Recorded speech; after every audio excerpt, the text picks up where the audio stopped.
Salut à toutes et à tous, bienvenue sur ma chaîne Ciné Série Galaxy, ça me fait plaisir de vous retrouver aujourd'hui pour une nouvelle critique vidéo. Cette fois-ci, une critique d'une mini-série, il n'y aura pas de saison 2, une mini-série en 6 épisodes qui a fini d'être diffusée la semaine dernière sur Arte. Non, ne vous arrêtez pas là, vous avez entendu le mot Arte, j'en conclus que certains vont quitter la vidéo en se disant que c'est une série française qui est ennuyeuse parce que sur Arte. Non, ne faites pas cette erreur-là. Restez jusqu'au bout de la vidéo parce que ça vaut vraiment le coup. Et donc je disais une mini-série en 6 épisodes franco-belges du nom de Moloch. Le postulat de base, on y suit une journaliste qui veut se faire une place au sein de la rédaction. Elle est très ambitieuse, elle a un caractère, elle est assez spéciale. D'ailleurs, vous verrez au niveau de sa psychologie, c'est assez spécial. Et elle va enquêter sur des phénomènes étranges que la police ne s'explique pas, des combustions spontanées. Qu'est-ce qu'une combustion spontanée? Il y a un épisode d'X-Files qui a traité de cela. C'est des gens qui brûlent sans aucun motif, aucune cause apparente, aucune explication scientifique valable. Ils brûlent, rien ne peut les arrêter. C'est comme ça. Ils n'ont pas d'essence sur eux, ils n'ont pas de déclencheur. Il n'y a rien qui peut l'expliquer. Et donc ces combustions spontanées vont toucher plein de personnes, des personnes jeunes, des personnes âgées, des personnes de toute catégorie sociale confondue. Et elle va enquêter. Et au cours de son enquête, elle va croiser un psychologue qui va l'aider, mais qui a un lourd passé et qui cache des secrets. Je n'en dirai pas plus, c'est une critique sans spoilers, je veux absolument pas vous gâcher l'intrigue. Sachez juste que ça va aller de rebondissement en rebondissement jusqu'à la fin de la série. Pour peu que l'on ait la patience et que on se laisse séduire par cette série. Juste avant le point casting, laissez-moi vous dire que Moloch, ça vient du nom d'une idole, d'un faux dieu qu'il y avait à l'époque, un dieu qui était un dieu païen qui était adulé, adoré par les nations, la nation cananéenne de l'époque, donc dans l'époque biblique, et qui a été détruit justement lors de la conquête de la terre promise. Détruit pourquoi? Pas pour le plaisir, parce que ces gens adoraient cette idole qui exigeait des sacrifices par le feu. Autrement dit, qui exigeait des sacrifices humains, vivants, par le feu, au bûcher ou autre. Des fois des enfants, des fois des adultes, mais voilà. Et donc, ce culte barbare, Dieu, le Dieu des Israélites dans l'histoire biblique, c'est pas moi, je vous raconte l'histoire, donc le Dieu du peuple d'Israël condamnait cela et avait demandé aux Israélites de détruire ces nations qui vouaient un culte à ces faux dieux. Voilà, c'est pour l'histoire. En tout cas, pour vous raconter pourquoi je vous dis ça, pas pour vous faire un cours biblique, pour vous dire que Moloch est associé à des sacrifices par le feu. D'où, dans la série, des combustions spontanées. Est-ce que ça vous renseigne sur le scénario? Ça, je vous laisse deviner, je vous laisse regarder la série. En tout cas, on va passer au point casting, parce que au niveau du casting, ça envoie du lourd. Olivier Gourmet, que l'on a pu voir dans tellement de films, je ne pourrais pas vous citer toute sa filmographie de tête. Je vais juste vous citer l'affaire SK1, qui parle de Guy Georges, le tueur en série. Je vais vous citer L'odeur de la mandarine, un drame d'époque.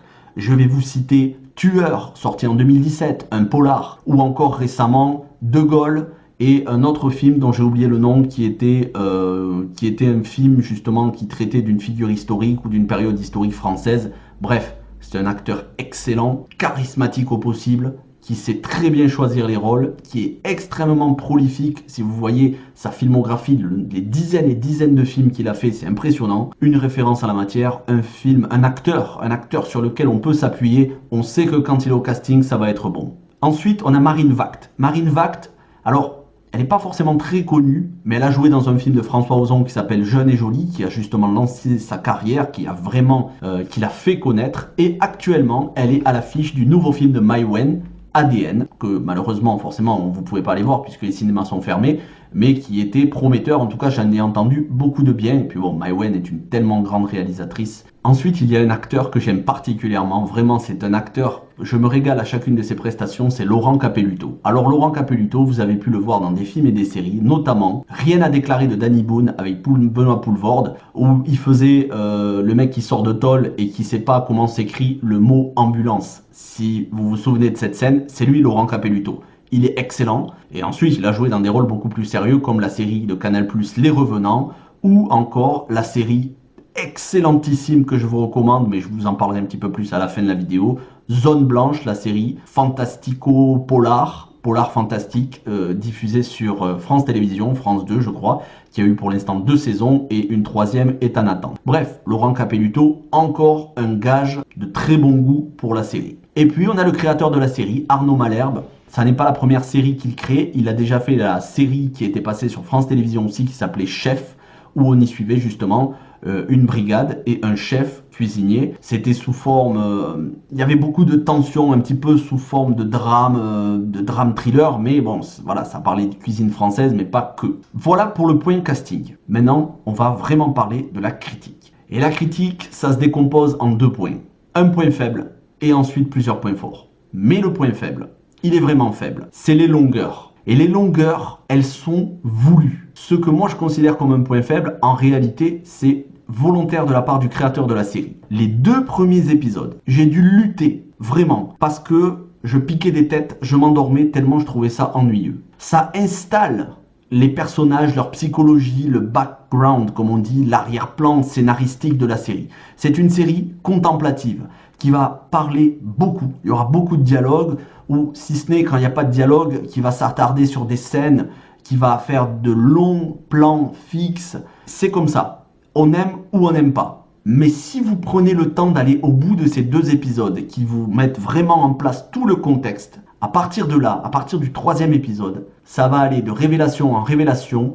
Le réel potentiel de la série va éclore et je peux vous dire qu'ensuite, vous décrochez pas. Moi, j'ai enchaîné les 4 derniers épisodes. Vraiment, les 2 premiers, j'ai eu du mal. Mais j'ai continué. Je me suis dit, je vais quand même laisser une chance. Il n'y a que 6 épisodes. Et là, j'ai commencé l'épisode 3. J'ai terminé l'épisode 3. J'ai dit, il faut que je voie le 4. Il faut que je voie le 5. Il faut que je voie le 6. Un régal. Alors, les gros points forts. Déjà, c'est que les personnages sont extrêmement bien écrits. Les dialogues, c'est très travaillé. À aucun moment, c'est ridicule. À aucun moment, on est dans le stéréotype. Il y a assez de surprises et de rebondissements à la fois dans leurs histoires personnelles et dans leur psychologie, dans la psychologie même des personnages. Il y a des personnages qui vont vous paraître désagréables au début, auxquels vous allez vous attacher. Il y a des personnages qui vont vous surprendre. Vous allez en apprendre plus sur eux et vous vous direz « Ah oui, quand même, j'imaginais pas ça ». Après, il faut être bien attentif aux détails. Les détails, c'est des regards, c'est des petites phrases. Quand on est attentif, on peut deviner à peu près la fin de la série. Mais je vais vous dire, il y a quand même beaucoup de surprises dans cette série. En tout cas, il y a une ambiance, une noirceur. C'est à la fois froid parce que cette ville est impersonnelle. C'est pas une ville, c'est pas Paris ou c'est pas une ville de province. C'est une ville dont on ne connaît pas grand chose. D'ailleurs, on voit bien souvent les mêmes décors, c'est-à-dire l'hôpital où travaille ce psychiatre et la rédaction où travaille cette journaliste et ensuite les scènes où il y a voilà, les scènes de crime. Mais on n'a pas non plus, on fait pas une traversée de la ville. Donc, on ne sait pas exactement où ça se passe. Et au milieu de tout ça, donc, il y a ces combustions spontanées. C'est magnifique visuellement. Vous êtes dans le noir, vous voyez ces flammes qui rougeoient, vous voyez les réactions des personnages, vous les voyez sur leur visage, sur leurs yeux. Parfois, vous devinez ce qui se passe rien que par le regard des personnages.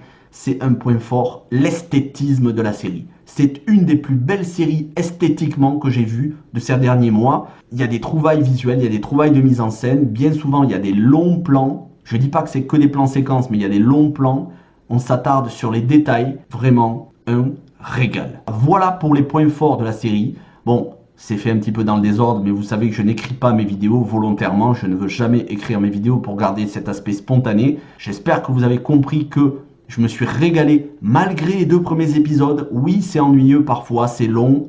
Mais quand on se donne la peine d'aller jusqu'au bout, vous allez être récompensé parce que le final est époustouflant, c'est grandiose. Et j'ai envie de dire, c'est pour le coup un véritable thriller. Fantastique ou pas, ça vous verrez. De quoi ça se rapproche en termes d'influence? Je dirais les 2 séries dont j'ai parlé.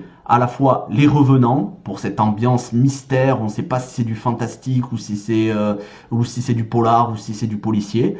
Et Zone Blanche, là aussi pour cette ambiance envoûtante, on est perdu dans un endroit qu'on ne connaît pas. Alors dans Zone Blanche, c'est dans une petite ville en forêt. Là, c'est dans une ville industrielle. Mais les deux...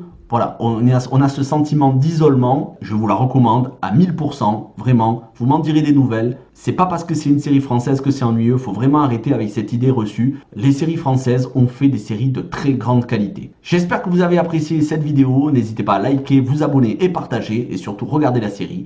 Moi je vous dis à très bientôt pour une nouvelle critique de film ou de série. Ciao tout le monde, bonne semaine, bon courage.